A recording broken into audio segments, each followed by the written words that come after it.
Hello दोस्तों, जय श्री राम, राधे राधे।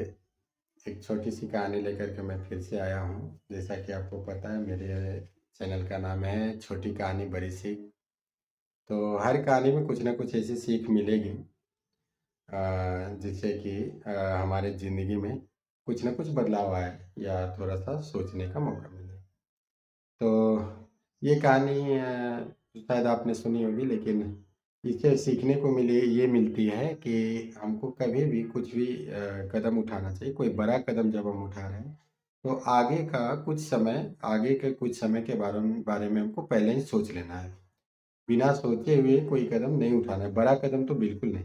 ज़िंदगी में कोई बड़ा कदम उठाने से पहले आने वाले 2-3 सालों के लिए ज़रूर सोचना चाहिए इंसान। तो स्टोरी कुछ ऐसी है कि एक राज्य था। राज्य के चारों तरफ भयंकर जंगल था और उस राज्य के लोग जो है एक अजीब सा नियम पालन करते थे। उस राज्य में राज्य के लोग हर 2 साल में अपने राजा को चेंज करते थे, बदलते थे। और राजा चुनने का प्रक्रिया कुछ ऐसा था कि 2 साल के बाद जो पहला आदमी बाहर से आएगा, वो उस राज्य का राजा बनेगा 2 सालों के लिए।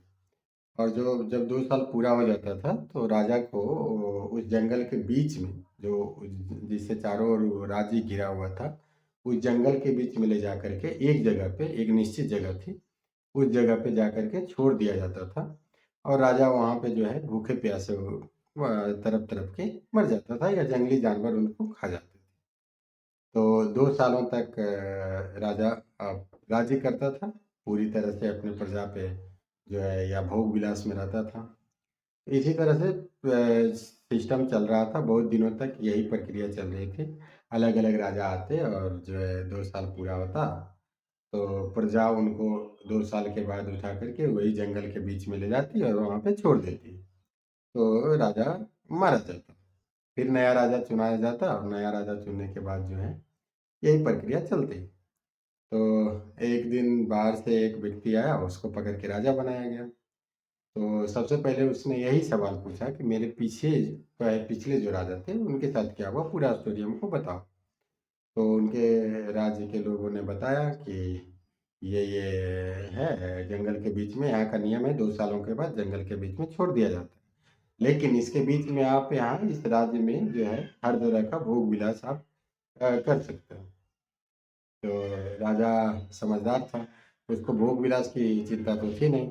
उसने कहा कि सबसे पहले मुझे चल के वो जगह दिखाओ जहाँ पे राजा को छोड़ा जाता है। अपने सैनिकों और मंत्रियों के साथ वो उस जगह पे गया और उस दिन से ही राजा जो है उस जगह पे एक बहुत सुंदर महल बनवाने के लिए लोगों को बोला।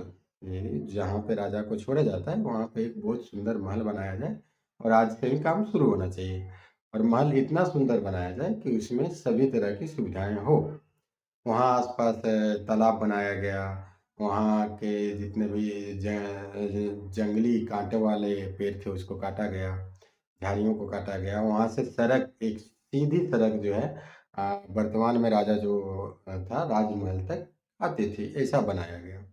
लगभग 2 साल और राजा इधर राज भी कर रहा था, अपने प्रजा पे ध्यान दे रहा था। लगभग 2 साल पूरे होने पे राजा का जो है इधर महल भी कंप्लीट हो गया और उधर जो है तो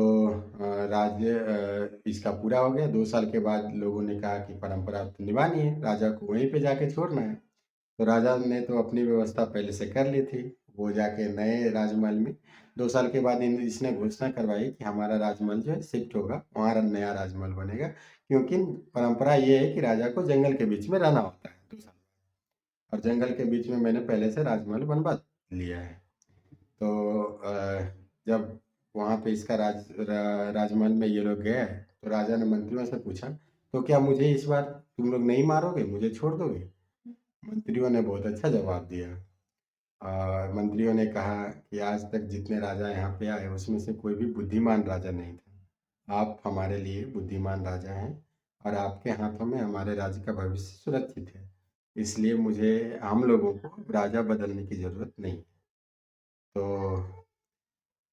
आप लोगों से यही विनती है, यही अनुरोध है कि आप बताइएगा ये छोटी-सी कहानी आपको कैसी लगी और इससे जो शिक्षा मिल रही है हमको कि जब भी कोई बड़ा परिवर्तन हो ज़िंदगी में, तो आने वाले 2-3 सालों के लिए, कम से कम 2-3 सालों के लिए उस परिवर्तन का क्या इफ़ेक्ट होगा ये हम लोग को सोच लेना चाहिए।